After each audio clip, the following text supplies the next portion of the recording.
bawa sudo kayo membawa subu kayo membawa anurada membawa sarva sete me parayata sawa karma sutta me chetana shreya Guru Honga Bhagavana Savata Tangada Bhadrama Memuta Bhajam Bhavama Samaya Sadho.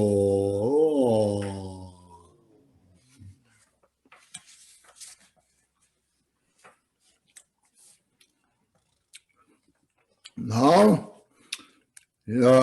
first just take a deep breath, inhale fully, and exhale. Release your muscle, relaxed physically, mentally, and then we'll reflect some how to practice. Now here, we say, however, these days, we so-called lineage holders or the practitioners of the practice lineage go against this saintly way of life. We wander through the town like dogs, or we are overpowered by karma and mental afflictions, and our jealousy and competitiveness overflow like waves. So now let's reflect to our Dharma practice. So past great master has mentioned,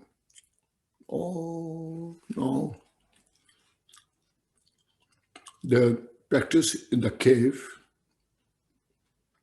They spend their whole life in the practicing. But now we are Dharma practitioners, wandering here and there. And we're not bringing Dharma into our heart. Then sometimes we make excuse. All these teachings are for monastics, not for us.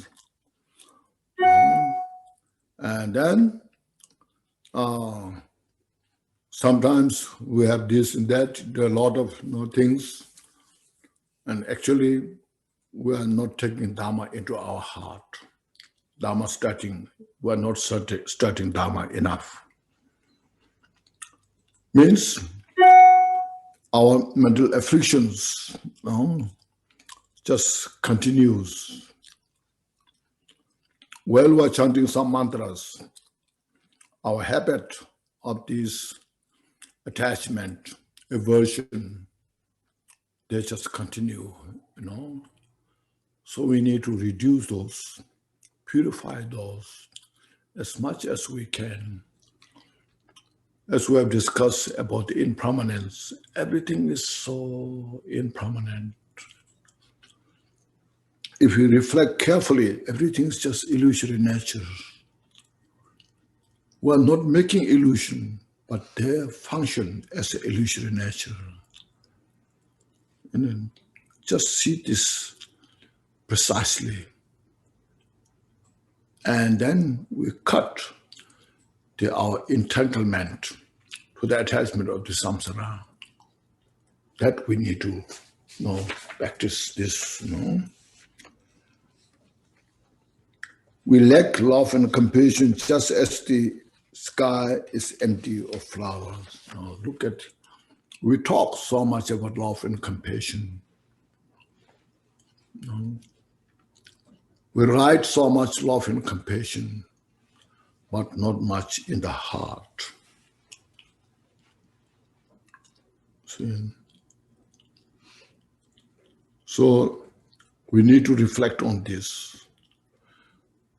The reason, as I mentioned, the love and compassion is nothing to the spiritual. It's reality. Even non-believers, they have love and compassion. Even animals, they have love and compassion. Not as much as the highly accomplished master, but they have. As other dimension, that's our capital. we concern to the person who's most close to us. I want he or she happiness, peace. I want that person to free from suffering. That's our concern. So that just expand from there to all others, because that's the root cause for peace and happiness, even in samsara.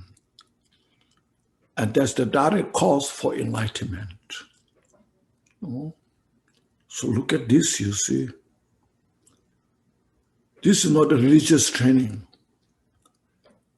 It's not something a Buddhist training, but it's a universal training. But Buddha taught us how to expand that. Just to expand, Buddha taught all the teachings based on the reality nature of the samsara and nirvana.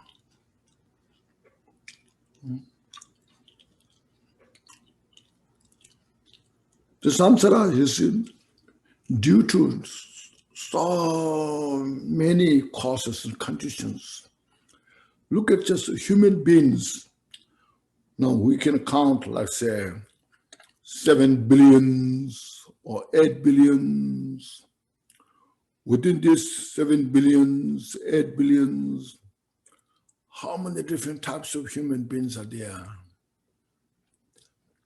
Different lifestyle, different color, different way of believing, but all as a human being. They all desire for peace and happiness.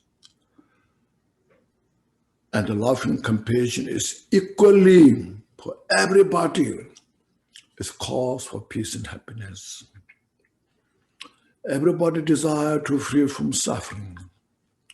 Look at all the mental afflictions, ignorance, attachment, aversion, pride, jealousy, so forth,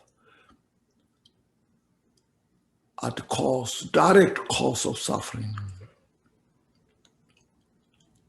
You see? So it transcends all the differences. So we need this kind of practice. As earlier I mentioned, all those great masters, they have accomplished this. Read their songs, even though they spend their life in the mountain with nobody, but as if they know everything, whole system. No? So look at this. We just reflect on this practice.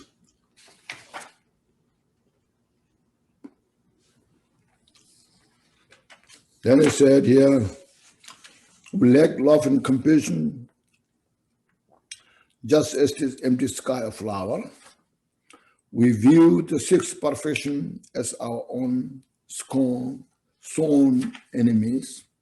So now, sixth perfection. When we practice the bodhicitta, there's aspiration bodhicitta and action bodhicitta. See, aspiration bodhicitta is just desire to achieve Buddhahood for the benefit of all sentient beings, that you aspire. You aspire, desire to free from samsara and attain Buddhahood. Now what we should do to achieve that enlightenment. So now we have to practice the 6 paramitas. That's called action, engagement. We engaged in the practice of bodhicitta. We follow the path of the bodhicitta. That is the 6 paramitas, sixth perfection. Sixth perfection means to perfect bodhicitta. So, there first comes practice of generosity, giving. Giving not just only wealth, giving skill, giving wisdom, giving opportunities, helping others what they need. It's called giving. So practice of generosity, because in the samsara,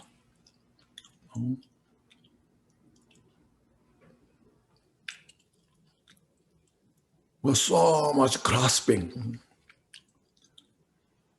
We don't want to share what we have. We don't want to share our skill, wisdom. So it's sharing others, basically encouraging others, making it feasible to study, practice Dharma. So it's giving.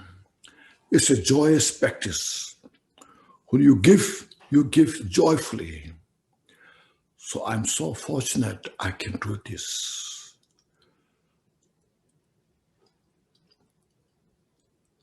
When you're helping to do something, you just joyfully do it. I'm doing this to help others so that others can get benefit.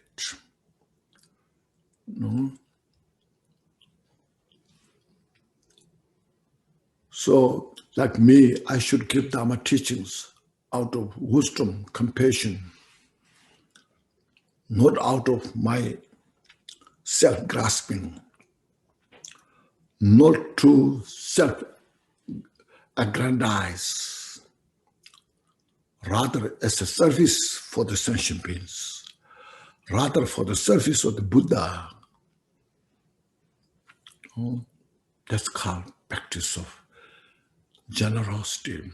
Do without expectation, without expecting any reward. Then at the end of the day, you'll rejoice. I could do this. I'm so happy. I did it. I'm so happy. If we do with expectation, when the expectation is not fulfilled, sometimes you'll regret it. I expected that, but my expectations not fulfilled, so I'm angry. I'm not happy. But we do it with such a way, not harming for oneself, not harming others, helping others joyfully.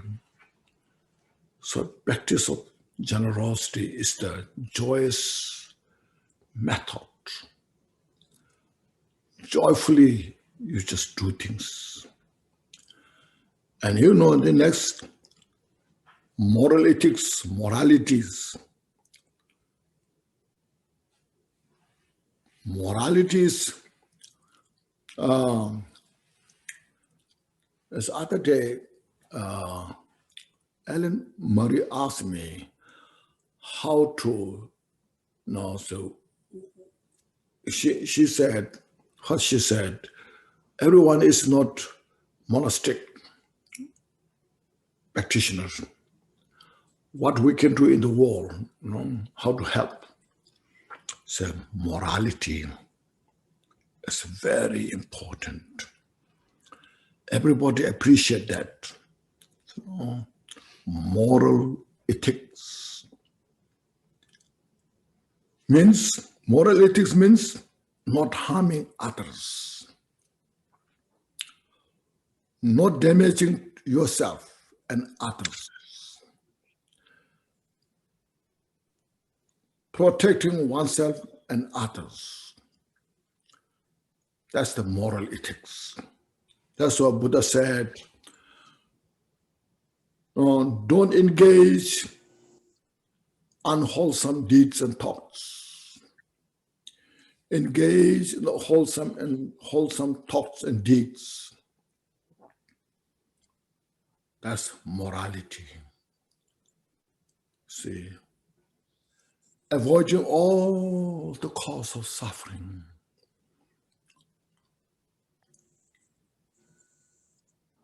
And you no need to use any name of religion, Buddhist or Christianity and Hindus. You don't have to use any of those, but simply just say morality. Because they will not teach you in the university, college. In the college, they will teach you how to do business. They will teach you how to develop technologies and how to play politics, but they will not teach you about the practice of morality. See, so this when we're lacking this, we need this. So there's all those Dharma books there. You can pick up those. Look at the section of the karma. You don't have to use the word karma, because karma is a mystical word, karma, such believes karma, or some they don't believe karma, so you don't need to use the karma, but cause, morality. See, that's actually this moral ethics.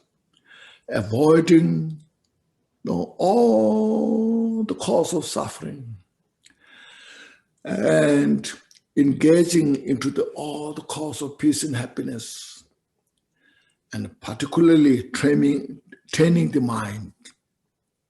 We need to train the mind.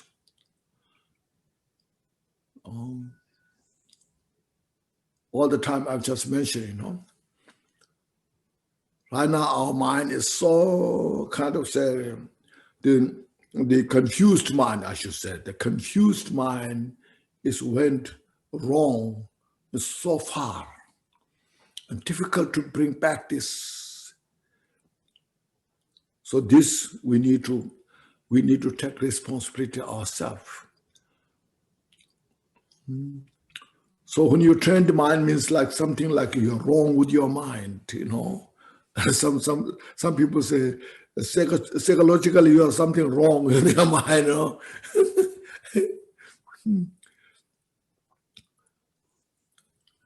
Here, make our mind more flexible, more peaceful to ourselves. You see, that means wisdom, compassion, releasing the self-interest.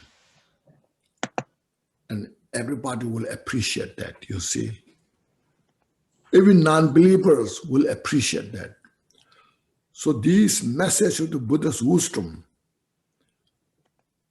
has a space for everybody. But we need a skill, how to communicate, how to share with others. See, Dharma teachings, you don't have to wear the robes. You don't have to make your hair some special shape, top knots, You don't have to show some special kind, So this is me, Just a regular individual. And share that wisdom. And everybody will appreciate that. So Dharma has a room for everybody when we have skill and wisdom. See, but first we ourselves have to train get the benefit. Once we get the benefit, then we have experience, we have wisdom to share with others. See? So that's what is now saying here. Then also moral ethics, patience, you see. This also again, you see, patience means forbearance. When there comes difficulties, sufferings, we cannot bear that. So we have to learn how to bear this. Purifying the mind, basically. When there comes anger, shortcoming, there we make the space, develop the mental ability, courage. So Milarepa said, when you have no fear, so then you have patience. Patience comes, patience comes when there's no fear. A lot of now our anger, those comes out of fear because you're losing something and you don't want to lose that. It's the self, self-grasping, basically. When you practice bodhicitta, there's nothing to lose. Only losing is our mental affliction. No. When our mental afflictions are losing, we should enjoy that, instead of being so kind of impatient, So patience. And then next comes the diligence or perseverance. Perseverance means commitment towards the enlightenment. All our shortcomings just sort out.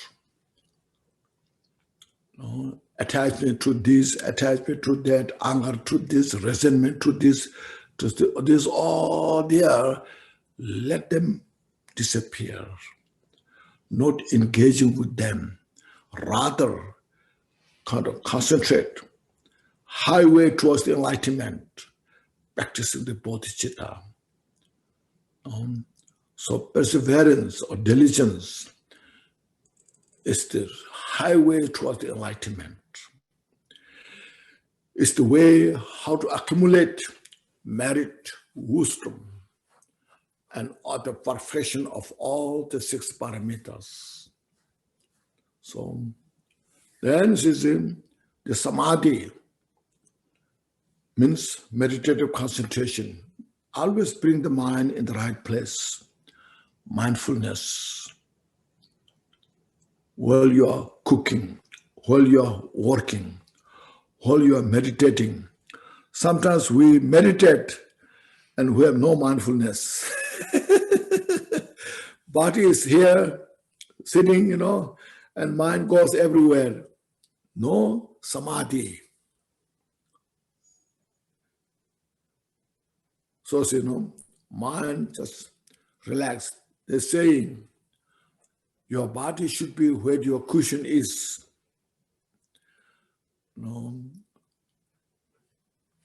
You bought a very beautiful cushion, expensive, maybe made of bouquet, but you have little time to sit there. You're so busy. You have to go there, you have to go there, you have to do this, you have to do that. No time to sit there. Maybe a little bit in the morning, about an hour or something. So we should sit where the cushion is. When we sit where the cushion is, mind should be with the body. Your body is on the cushion, but your mind is now wandering everywhere. in the bazaar. You have all the plan you have done during the cushion, during the meditation session, you know. So I have to do this. You made all the list during your meditation. So when you finish your meditation, you have all the list what to do. Especially when you're chanting mantra, some good ideas comes, you know.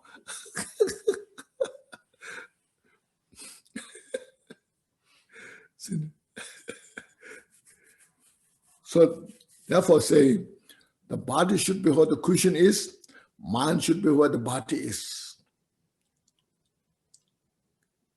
It's like that.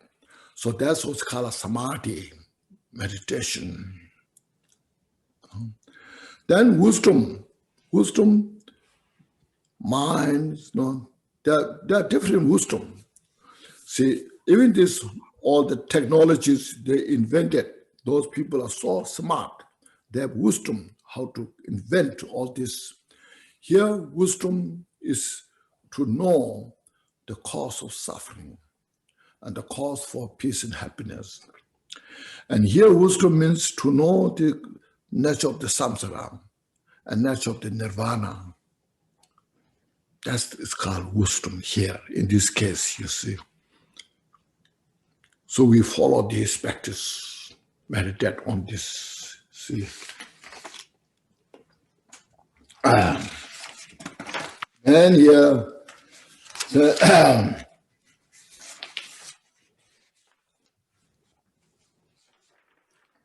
our set of the three vows are heedlessly dropped into the mirror of the three poisons. The practice of the three vows share a common principle, yet in our implementation of them become mutually contradictory and less restrictive. We as a practitioner, especially Vajrayana, we all have three vows. First, you took refuge, and then say, not take life, not stealing, so forth. As a lay practitioner, there are one precept or five precepts. It's very common, you know. We say 5 precepts. That's the Vinaya. It's a foundation. And then you took the Bodhisattva's vow, see, to attain Buddhahood for the benefit of all sentient beings. It's a Mahayana vow.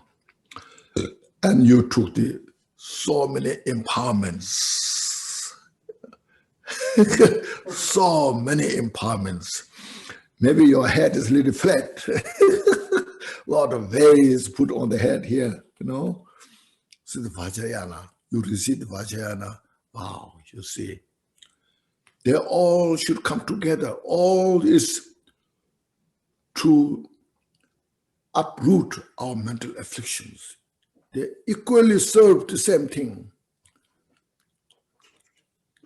So don't take life means it's practice of compassion, love.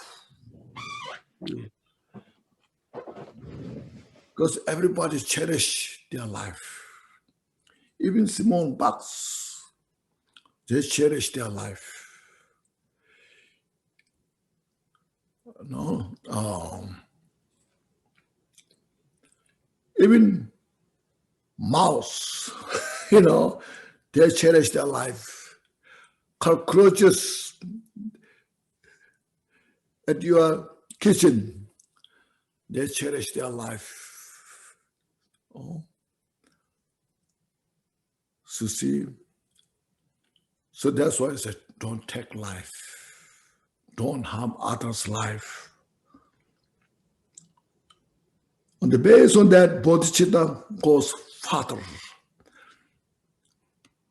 In Vinaya said, don't do this, no. Because it harms to yourself and others. Because when you take life, others' life, means you also harm yourself. So then, in Bodhisattva, not only that, then put action, say practice love and compassion. See, That's the Mahayana, Bodhisattva's practice.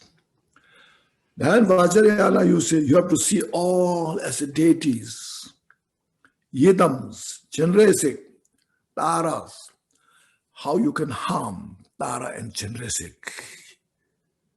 See, they support each other. We need first Vinaya. As soon as when you take refuge, the Buddha Dharma Sangha said, don't harm others. On the basis of that, we practice loving kindness, compassion, bodhicitta. On the basis of that, then we develop deity yoga, inseparable of appearance and emptiness. So it's become more, more strict instead of become less and less. So we practice this, follow this way in the path. And I think we'll really appreciate greater. Wow, share the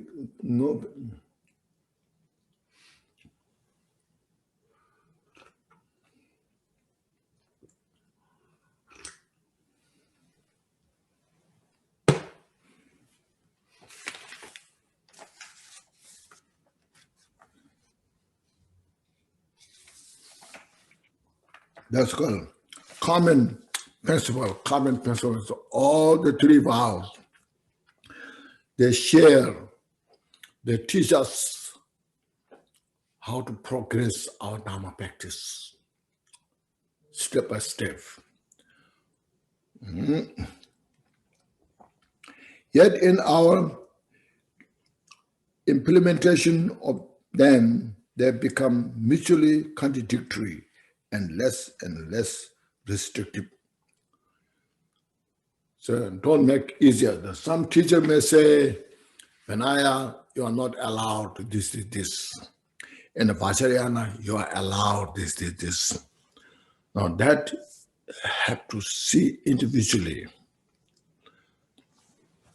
One of very common thing is like say, drink alcohol. You see, in Vinaya, you are not allowed to drink. In Mahayana, maybe, and in Vajrayana, you are allowed to drink. It's not an allowance. It's how you can deserve it.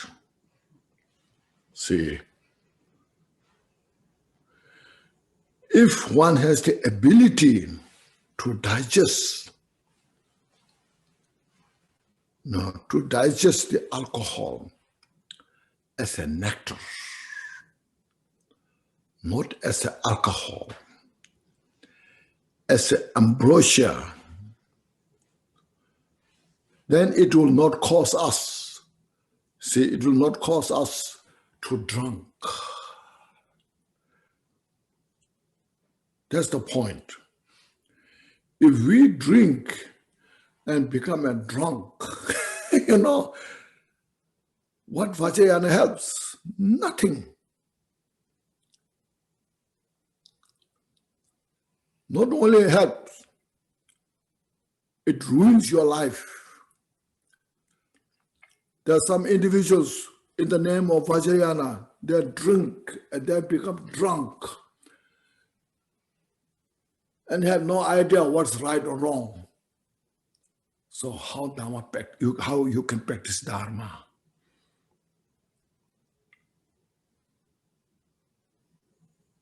But those individuals who have ability, you see, can digest poison as a medicine. See, poison is no longer poison. It becomes a medicine because one has the ability. So that's why I mentioned the mind is such, you see, when the mind is trained so well within the bodhicitta, within the bodhicitta, relative bodhicitta, absolute bodhicitta, then one can achieve such kind of power that poison is no longer a poison. Poison is the medicine. So when individuals have that kind of ability, then can eat or drink poison and will not affect. See, when that happens, that individual can drink alcohol, and alcohol becomes the nectar, ambrosia, no longer can affect. See, that's what it means, you see. So in the Vajrayana, it's allowed to drink.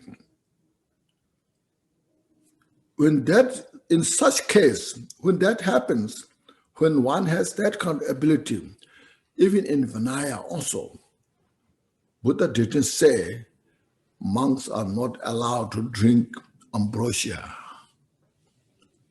You can then drink ambrosia, the alcohol. Until then, individually, we have to be careful ourselves for our own benefit. Don't jump conclusion without certainty. See? Make sense? So this is what it's about. So we Dhamma practitioners, we have to have such a kind of, the path is very delicate. We need such a great teacher. We need a real good teacher who can guide us without mistake. Because sometimes you can see in a group, they teach all mixed things, and then it becomes a cult, a cult member, then become chaos. And there's so much confusion and suffering is there. See? So our user understanding, the point is we have to purify all our confusion. How to become a better human being. Follow the right path. See, this is about, see. And then Mahamudra and ethics share a common principle. Means Mahamudra, as you know. There again, this basically similar, you see. Buddha taught right view, right meditation, right conduct. So the ethics is right, is a conduct. So these three, the view, Mahamudra, emptiness, and meditating on that, mind abiding within that is meditation. And all the physical, mental, and verbal activities is conduct. So that should not be contradict on this. All should be follow the same thing. Same principle. But if we say Mahamudra is emptiness, and ethics, Vinaya, so that is causality. So in Mahamudra, emptiness, there's no causality. So if you say this, it becomes contradicts each other. Instead, our conduct should be such a pure to progress the practice of Mahamudra. And eventually, the conduct itself is nothing but within the Mahamudra. They synchronize. They should co-emergent, come together. See, more pure your conduct is, ethics is, and that supports your realization of Mahamudra. Father, Mahamudra cannot realize within a chaos mind. No, Mahamudra cannot realize when you are so drunk, when your mind is totally into the confusion, how you can realize the Mahamudra. So when there's a pure conduct, ethics, then one has every opportunity to practice the Mahamudra properly. So they should come together. They should support each other. Finally, they come together, non-differentiable. They cannot be separate. See, so that's what it's saying here. Become in strange, separate, distance, no. For us, the relationship between the emptiness and the mechanics of cause and effect is undetectable. Means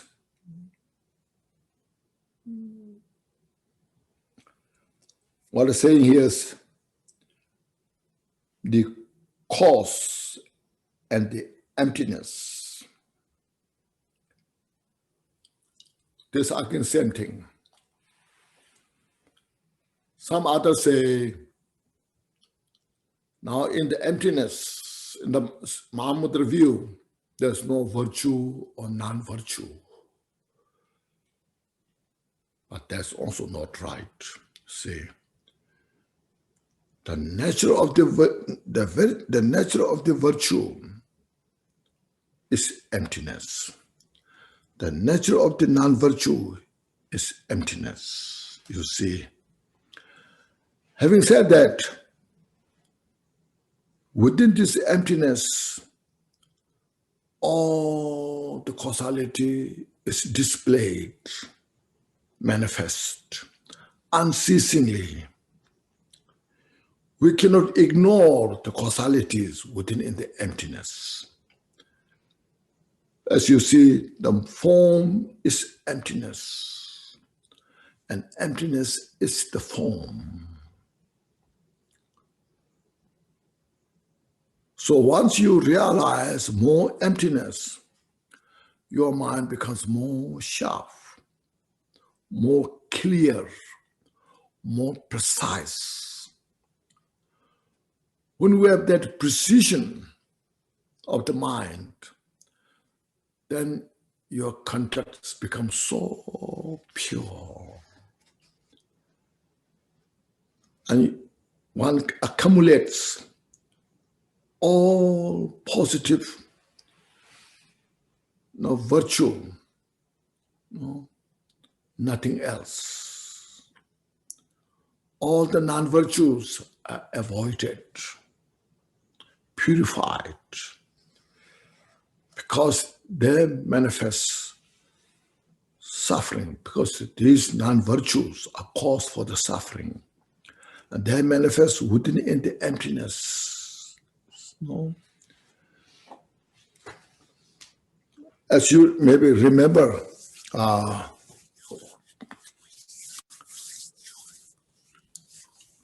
Nagarjuna was old, and he has a great friend that he wrote a letter to friend. You know that, no? Letter to friend to Nagarjuna. So then the king is the Nagarjuna's friend. He is also Nagarjuna's best friend, and also Nagarjuna's sponsor. He sponsors Nagarjuna food, anything what Nagarjuna needs. So because of their such a strong connection each other's, the king made such a great connection with Nagarjuna. So then the Nagarjuna said, you will live as long as I live.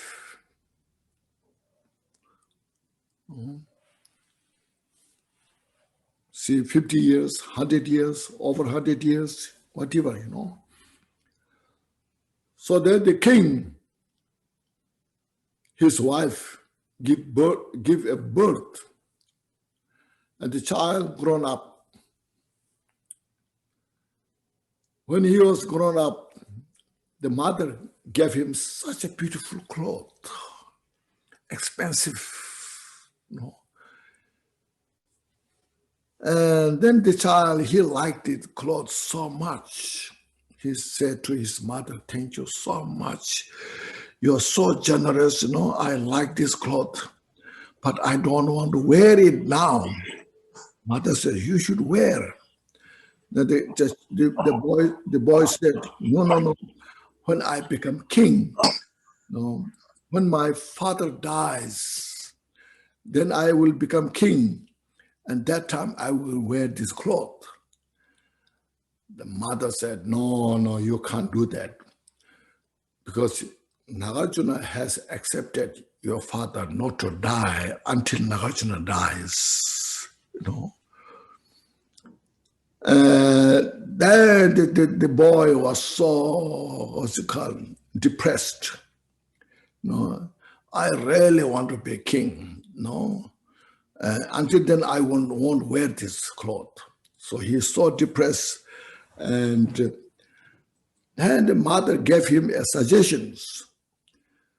Now, you should go to, because mother cannot bear the suffering that her child is going through. So much, not eating food, it's day and night, it's completely dark, So she could not bear her son's suffering. So then she gave suggestion to him, saying, "Look, Nagarjuna is a great bodhisattva. You ask to give his head. If he gives you his head, that means he will die. At that time, your father will die. And then you will become a king, So then he was very happy. Then he said, "Okay, Then he went to Nagarjuna. And they said, "I came here just to ask you something special, Nagarjuna said, "What you want, So can you give me your head?" So then Nagarjuna looked, his life. It's actually time to die. Even without asking by the prince, the son, the king's son, time to die. So Nagarjuna saw this and said, "Yes, you come next day." So then the child came with a knife. So then Nagarjuna gave his neck as the head to the child. And he tried to cut, but there's no way to cut because Nagarjuna was totally realized emptiness. When he cut the Nagarjuna's head, it's like a throwing knife in the space. Cannot touch.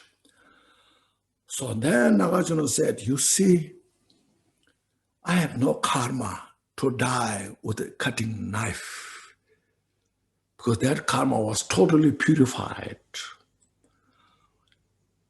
Now what you have chance, next day you come with a handful of kusha grass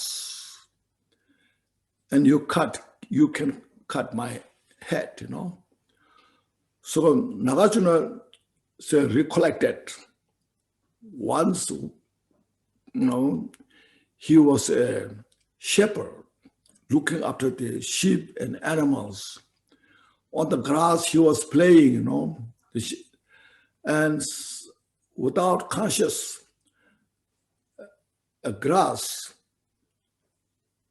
one grass cut the head of the insect in the grass. I said, that karma is left. So next day, the boy came with the grass and could cut. You see, could cut in Nagarjuna's head. So see, Nagarjuna totally realized all the emptiness. If emptiness has no karma, kind of say, emptiness within the karma, within the emptiness, if there's no karma, so Nagarjuna should not have that. So here my point is, you see, all the karma we make, cause we make, distinctively manifest the result. So when we practice Dharma, we should be so careful, avoiding purifying all the karma as much as possible. That's what's called morality, you see, moral ethics. So we have to purify all the karma. So that's what he's saying. See, Lord Jigdo Sungkun's teaching is one of the very important points. It is all the he told all his practitioners, all his disciples, Mahamudra and the moral ethics, they support each other. They don't go against each other. All the retreatants in the mountain, I ask you all to keep the moral ethics as pure as yourself, as your life. And that became so well known. No? We cannot ignore the karma in the Dharma practice, in the name of the Vajrayana practice. See? So this is what it's about, you know.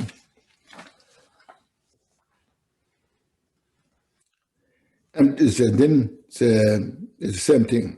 Mahamudra, ethics, and emptiness, and the causality. We have no idea what the Dharma, what the three wheels are. This also, now these are connected. How much we are doing the time-wise. We have half an hour now.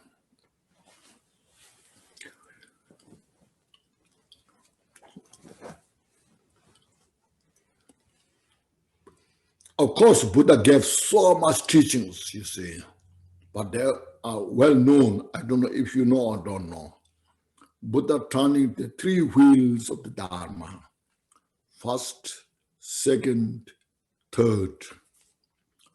First, you know, the Four Noble Truths, right at the beginning, to the physically, there are 5 disciples. And then invisibly, there are so many other beings, great bodhisattvas, gods and goddesses there. So to those all, Buddha gave the first Four Noble Truths. These Four Noble Truths are the framework of the Buddha's teaching. They are the foundation. Now the historians, they say,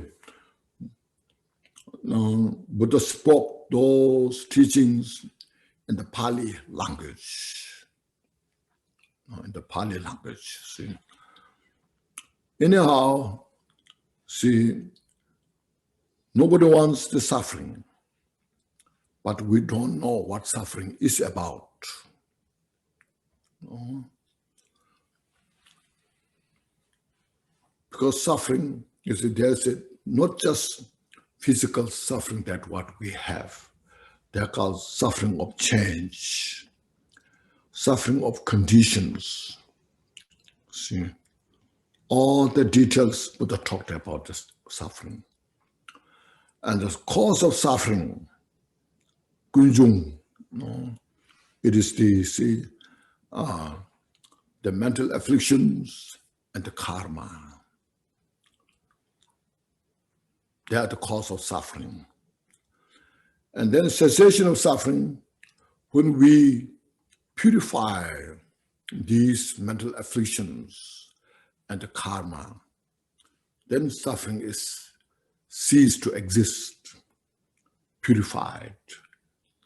And to follow the path, there are 37 branches of enlightenment, particularly there are 8, they're called 8 noble enlightenment branches: right view, right thought, right speech, right effort, right livelihood, and then see mindfulness and meditative concentrations. Then yes, it is right effort I mentioned, right livelihood, yes. So these are 8 noble, the path. So we follow this path. So true causality of samsara and true causality of the nirvana. Then after that, Buddha planted the seed, there are selflessness. Then nature is emptiness, just briefly. Then in the second turning of the wheel, it's all about the emptiness. There are 2 types of emptiness. The relative emptiness, that is called 16 types of emptiness: outer emptiness, inner emptiness, so forth. The great emptiness, And then there's 4 special emptiness. And then the other emptiness, total, everything is emptiness. Then third turning of the Dharma wheel is within this emptiness, the play of the mind, so vast as I mentioned,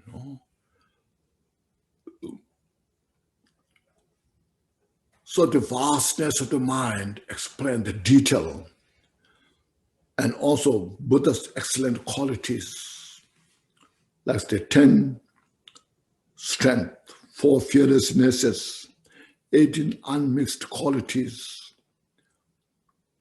And when you read Uttara Tantra text by Maitreya, they explain so detail about these things. So that's the final, or third turning of the wheel. So this is all progressive. Some schools say the second turning of the teaching is the ultimate. The third and the first, they are relative. But in reality, of course, there's no contradiction in each other. But the ultimate is the third, because it's the way it should be, First you see high school, then college, then university. See, so like that you progress step by step. So the mind, as I mentioned, mind is so vast. You realize emptiness as the first bhumi. If it is just emptiness, then you realize the emptiness first bhumi. But there's so much to progress from second to the 10th bhumi, step by step. The expansion of the mind. So then you see within that Dhammakaya, see how pure Dhammakaya, absence of all the obscurations, the non-duality of the exist or non-existence of selflessness, the perfect joy of the enlightenment, the permanence of the enlightenment states. This all explained within the third turning of the teachings, detail. So this is what called the three way of turning the Buddha's teaching. It's called three wheels. It's called the three Dharma wheels. Meditative experience and what is here? What we have?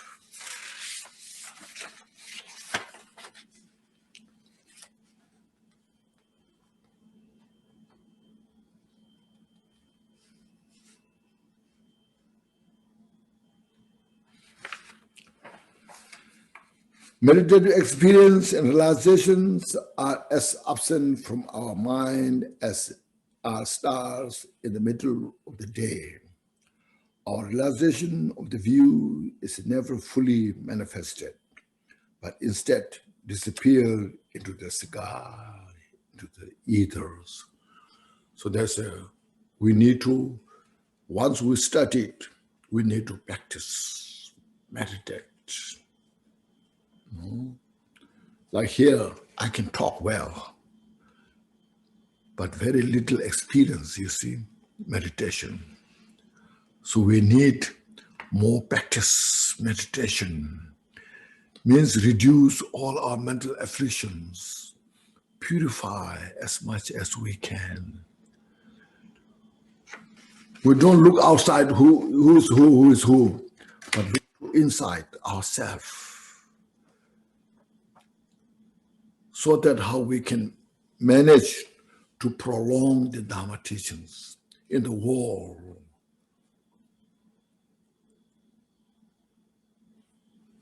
In this case, right now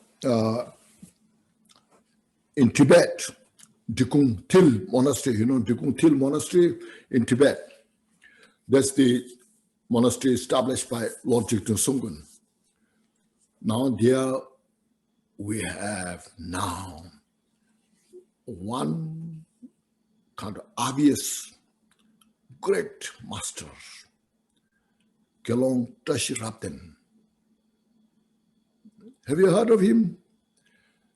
Tashi Rabten. He now is, everybody knows, he achieved, actualized the Dharmakaya. He's alive now. No, he started his practice since 80s, 81, 82, Since then, 1982, since then, he was retreat all the time. Now he's highly respected.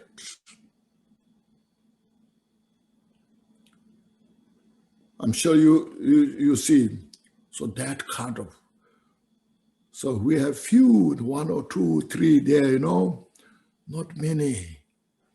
Before there are hundreds of thousands, but still we have few there.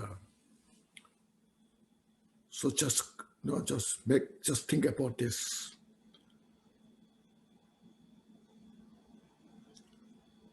He just meditated all the time, day and night.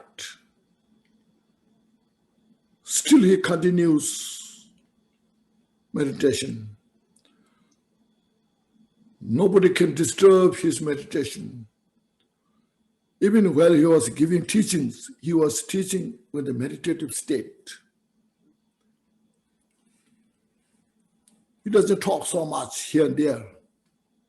If you ask a question, he will give you just one sentence answer. Not too much. That he gives answer within in the meditative state, in the Dharmakaya. So that's, you see, still in Dikung Til Monastery, we have such a practitioner which is well known. I'm sure there are some which we don't know. So that's how we need this. See, meditative experiences and realizations are in our mind, you see, it's like the Death Star. In the daytime, I mean, the sun is a star, the sun is star, but no other stars. Our realization of the view is never fully manifested, but instead disappear into the ether sky. Then what we have, okay, yes. We don't know what the precious teachings are that are endowed with the scriptural support and that result in realization.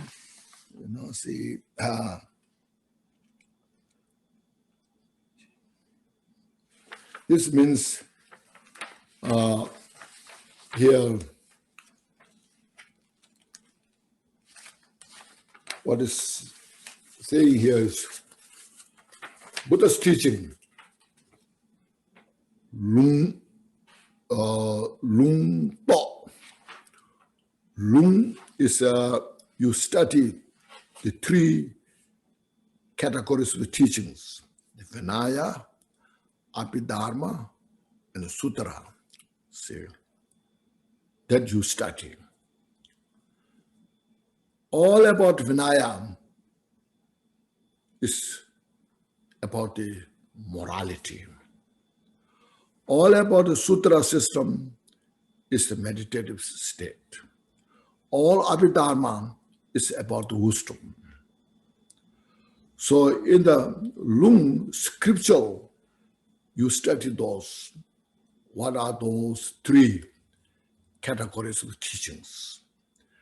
And then when you come to practice, comes to these three: morality, meditative concentration, and special insight. That's called realization. See, so those called, as you know, three training. The three training is moral ethics, and once you have the moral ethics well, then you have such great opportunity to meditate samadhi, meditative concentration. When one has the great samadhi, meditative concentration, then there's a great opportunity for the special insight, critical insight, you see. When these two, special insight and meditative concentrations, are synchronized, all our confusions, mental defilements, afflictions have no place. They're totally persecuted, purified. That's why these three categories of the study and the three trainings, how they come together. And many our teachers, they have no idea what are they, how they connect each other. They talk about this, that, but they don't know how to organize, give teaching step by step. See, so it's very crucial, important thing.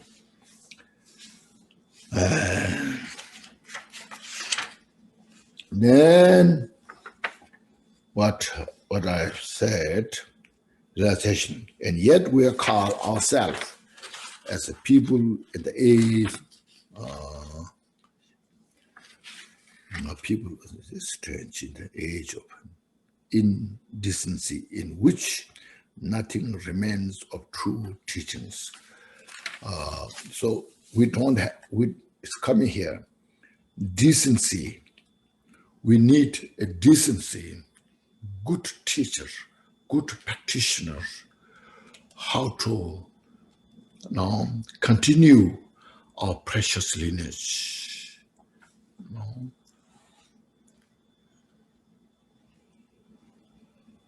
Then that way Dharma can continue to the rest of the world.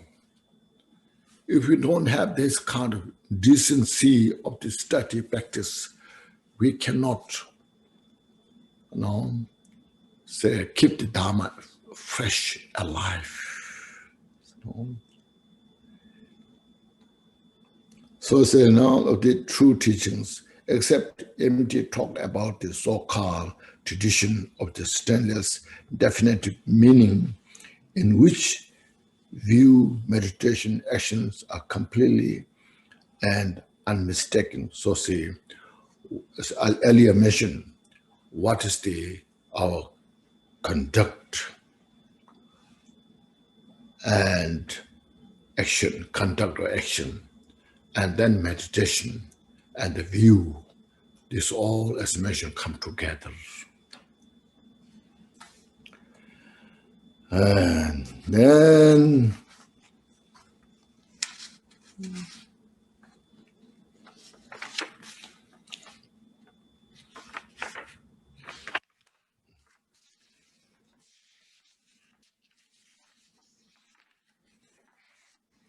okay.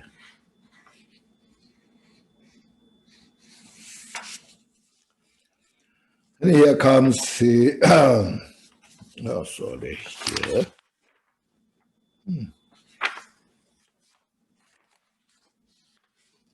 Oh here.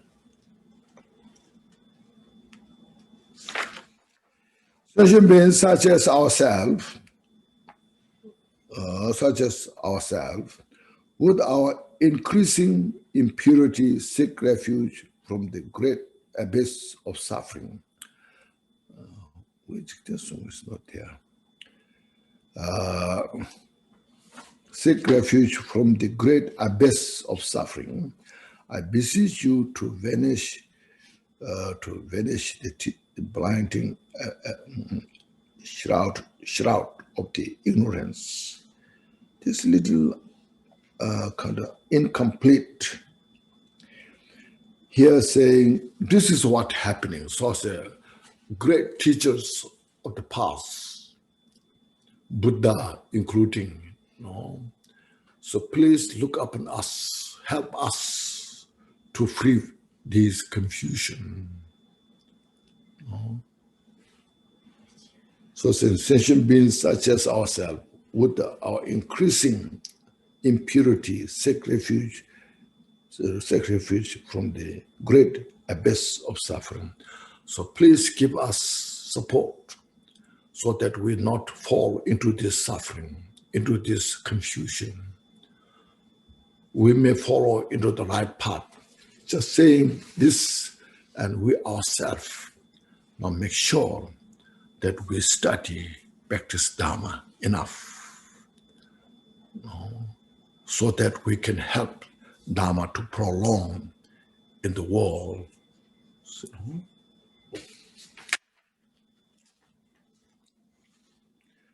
So I beseech you to vanish this blinding shroud of ignorance. I request to uncover these obscurations, these mental afflictions, so that we can follow the Dharma properly. Okay.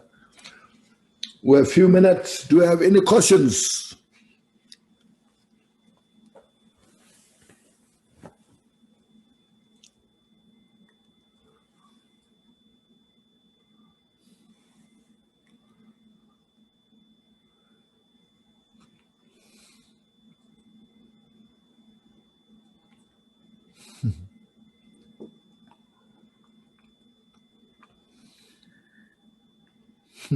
Hi, Lama. It's me again. Yes, you are again, yeah. Sorry for my stupid questions anytime. Yes. Every time, yes. But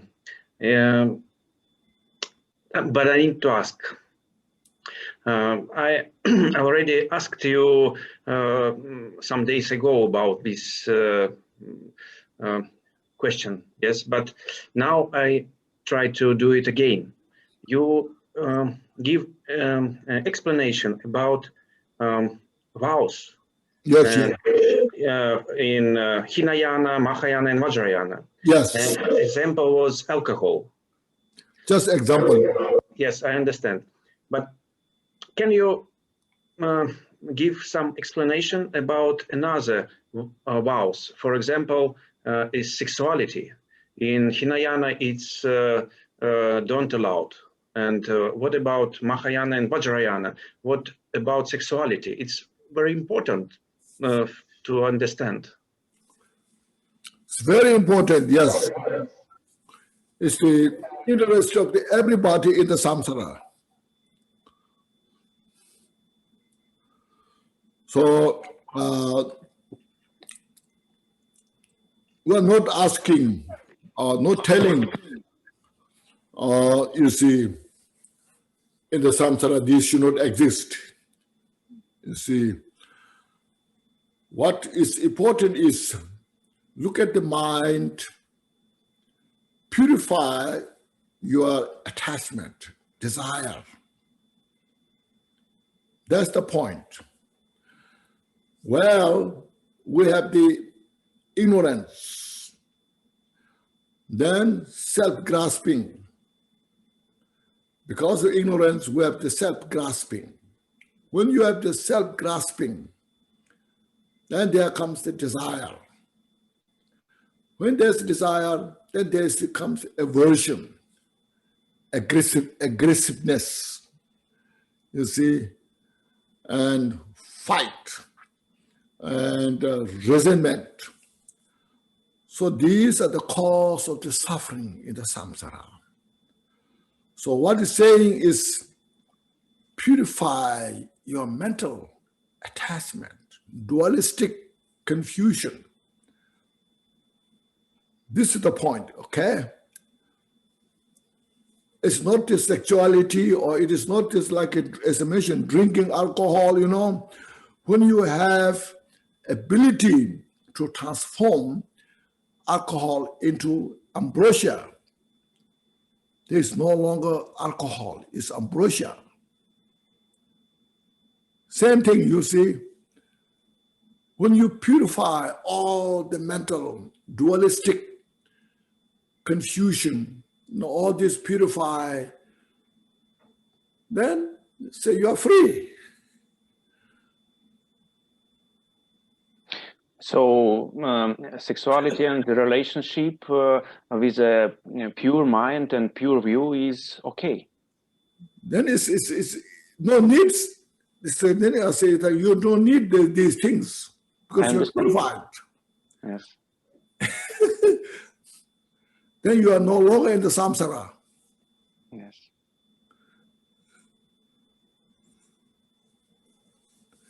So don't try to get a permission within the confusion and then say, these are not, there's no problem, you know. There is problem. You see, there are a lot of organizations, you see in the Buddhists as well, a lot of problems. Have you heard of last few years?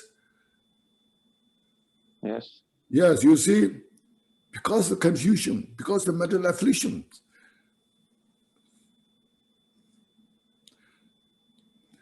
There's no excuse. I'm practicing Vajrayana, you know. So these are okay. That doesn't do any, you know, any good, I should say.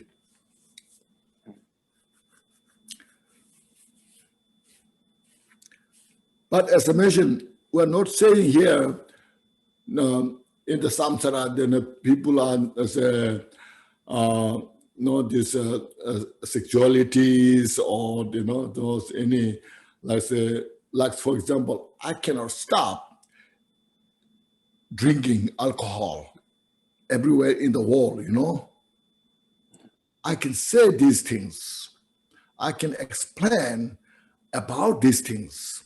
Disadvantage, advantage, you know, the fine line, the demarcation. I can explain that basically, you see, you have to understand the demarcation of samsara and the nirvana. That's very important. It's not something I like or don't like. It's not there something you like or don't like. It's universally within the causality how it works, okay? So that's why you need to have such a incisive awareness, wisdom to capture that meaning.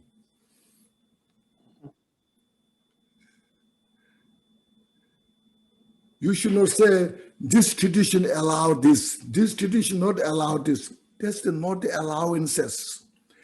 It is how it works within in the framework of the causality, okay?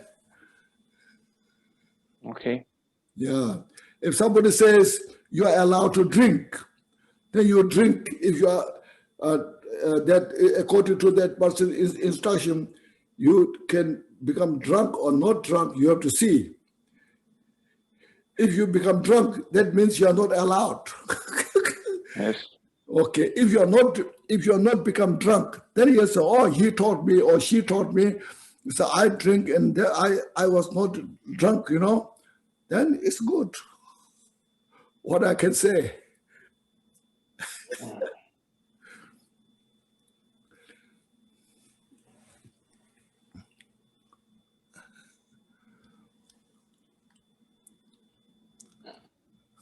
Rinpoche, I have a question. Yes, yes. I think Dharma is wonderful to help me to relieve my suffering, and I also want to help people to understand and somehow think a better way to improve their mind, to release their suffering too. But not a lot of time people can be accepted for these kind of things, and they may be feeling like you are just preaching something like really high standard. You also mentioned like not only to spread the Dharma, not only you need the wisdom, you also need the skill. Can you talk a little bit about the skill?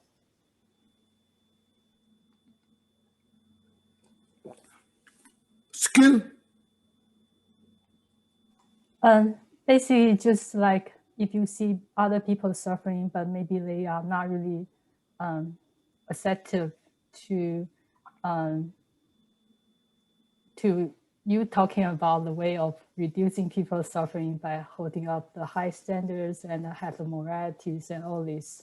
Yes. So you do have the knowledge. We have something like we can really share to help them, but maybe they just cannot really listen. I know like maybe this is like a cup just facing down. You cannot really get any water into there. Can go there. Yes. Yeah. But Yeah. I wonder whether there's some way to be able to somehow benefit them a little bit. That it's just I explained during this time.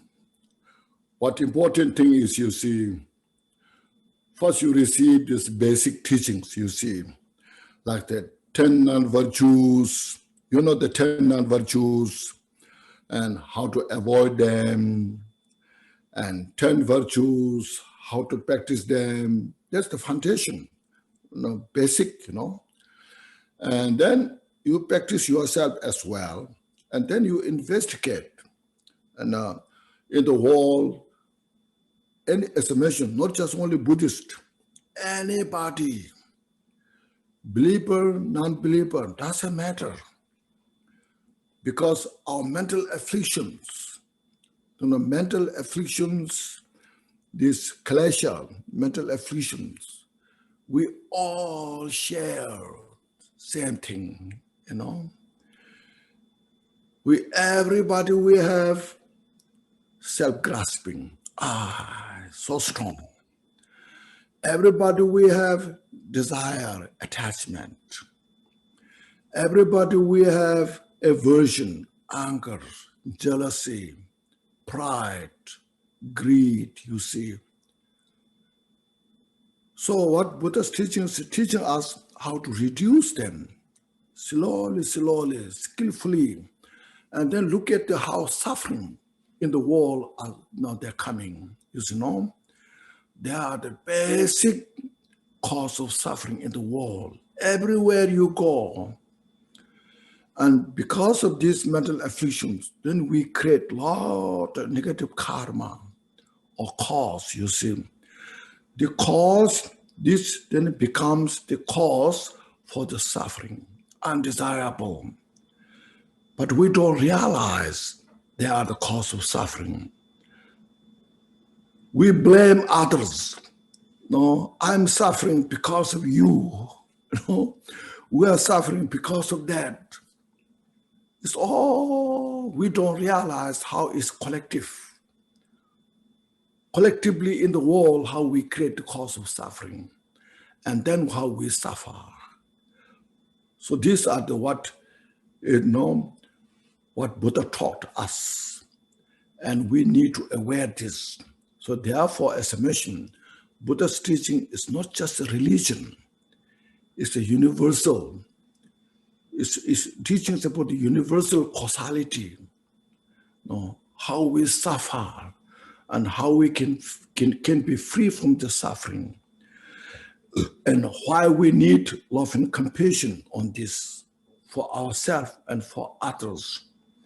So it's not enough just say some prayers for world peace, but we need to practice how to make the world better. See, so this is some basic you see.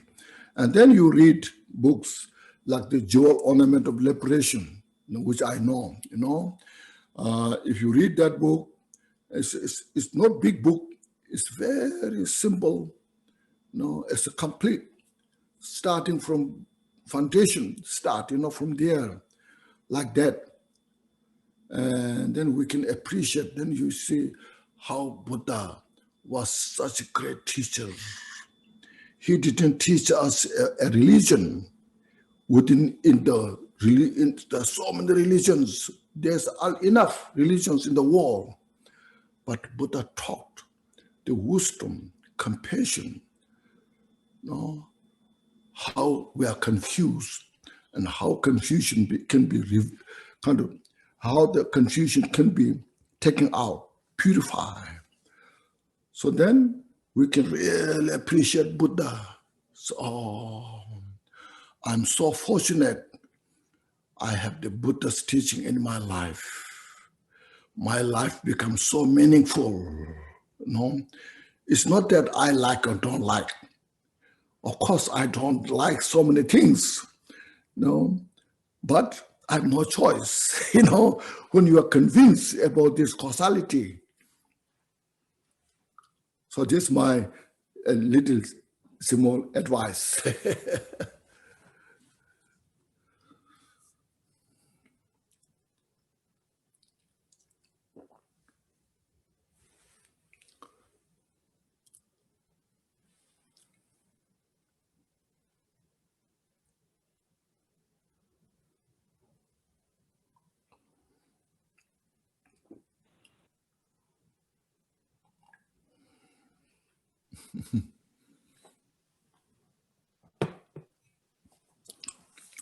Now, anybody?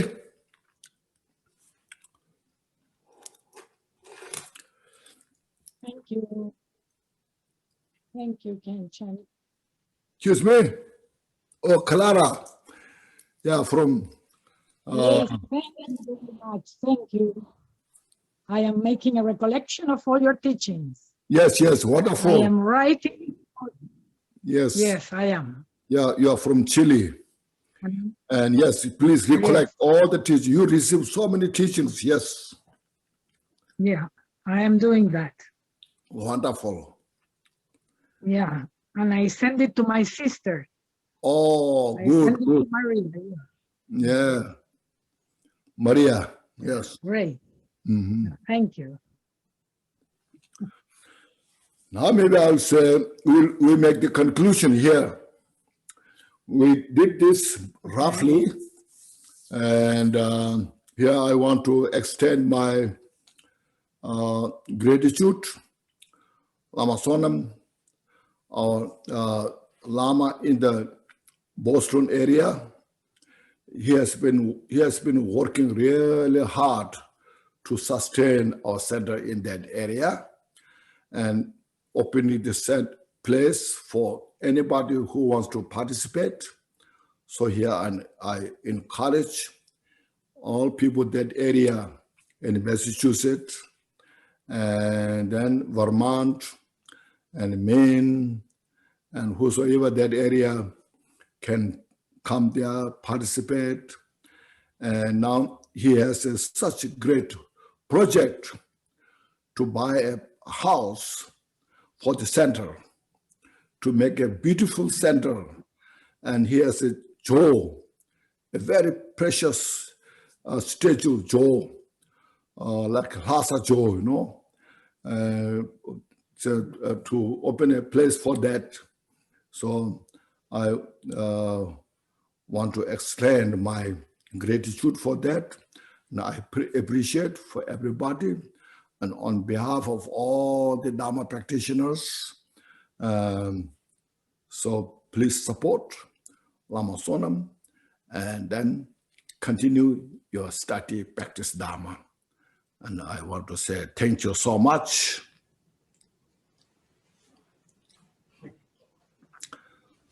Now please take a deep breath. First, just relax. You are physically, mentally relax. And inhale fully. And exhale all the tension. And just reflect today's teaching.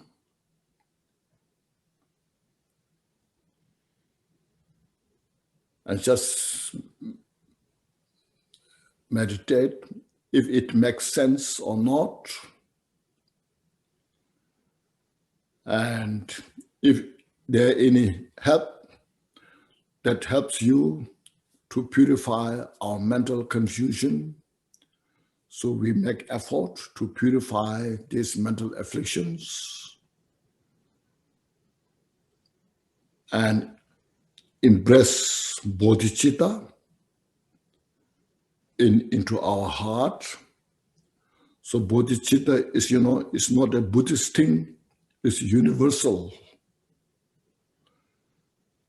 Just we use the bodhicitta, but it is actually such a artistic thought to achieve complete perfection of our own mind by deleting, purifying our mental obscurations, so it can become a source for peace and happiness to ourselves and others.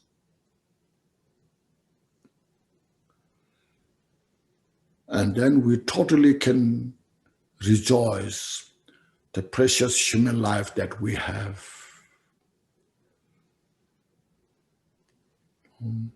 So this is such a wonderful, it's an awakening. It's not something we're looking outside, but it's looking inside. We just need to sort out within us and meditate. That's the Dharma Buddha taught. That's the wisdom. There's all the great masters of the past, they're taught. And these great masters nowadays, they're teaching these things. We appreciate, we rejoice, open our heart.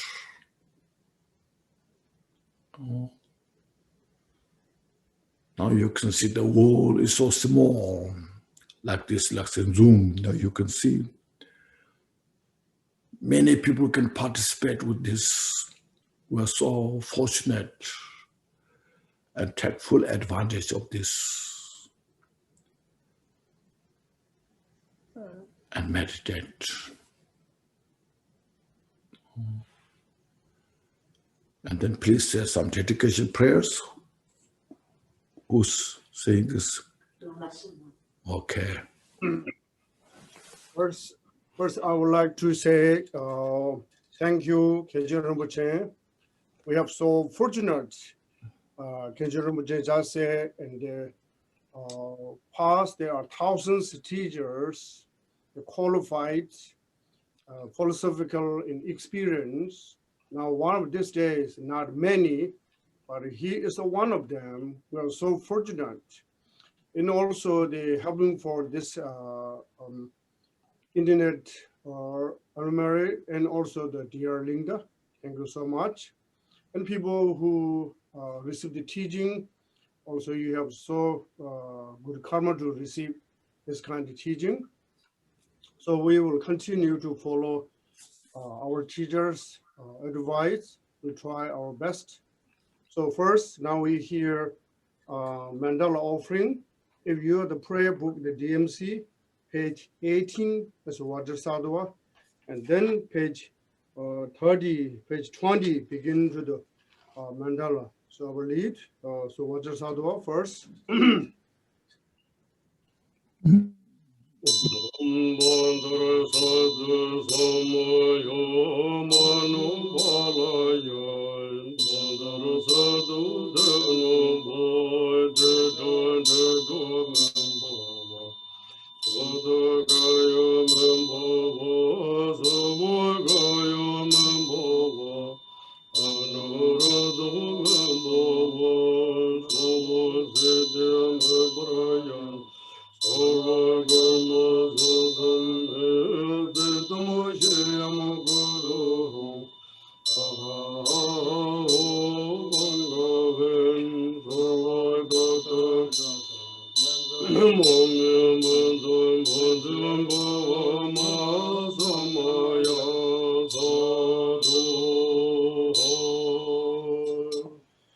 Now, please, and you have some kadas and offering, holding. Now here I can lead to the mandala.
You can jump page 27.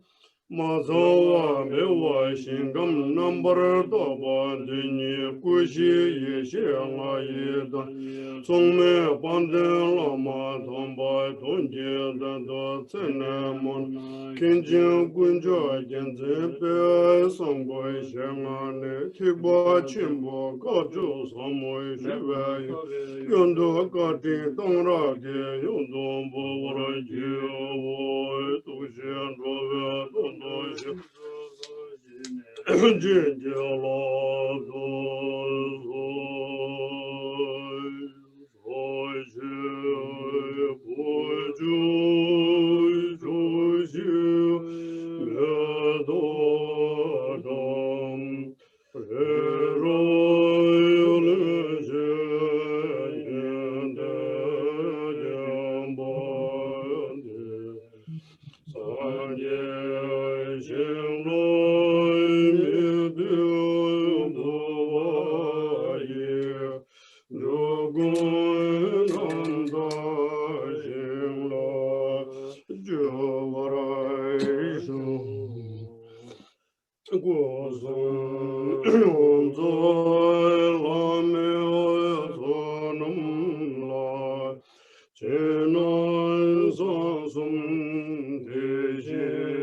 Now the long life prayer, page 19-2, twice Tibetan, the once English. Page 92.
Once English. You who are richly endowed with the glorious wealth of Dharma knowledge, who through reflecting and meditating of the actualized, the sub-aware absolute reality, and shone with 100,000 light rays the ethical gospel of the Buddha Dharma, may you Khenchen Rinpoche live long. Now the short dedication. Short dedication, page 70. So now this time is one language in Tibetan.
Khenchen Rinpoche dagor du soro nal.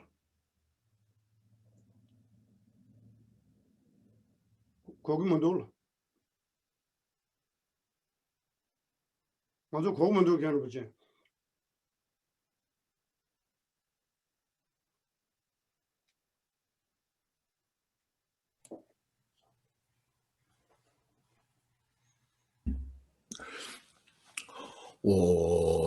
Dada konde tanjege de sumdu sabwa de dada semje damje Tobe janju rimboche toba juroje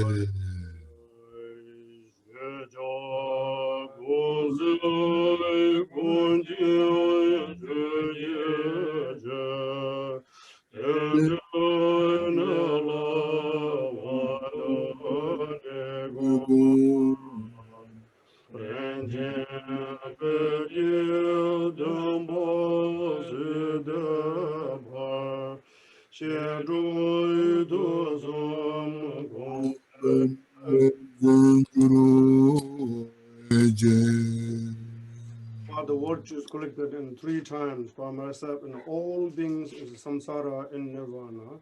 And by innate virtue may I and all sentient beings quickly attain unsurpassed, perfect, complete, and precious enlightenment. May the teachings of the great Debumba Ratnashiri, who is emanation Lord of the Dharma, Master of the Interdependence, continue to increase through study, practice, contemplation, and meditation until end of samsara. Thank you again, Khenchen Rinpoche, so much.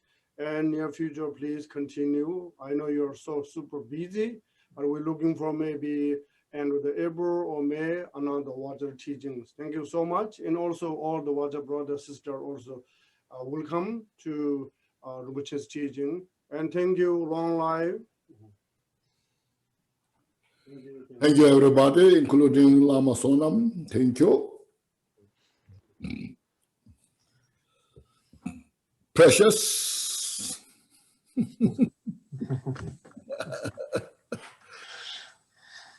Indeed.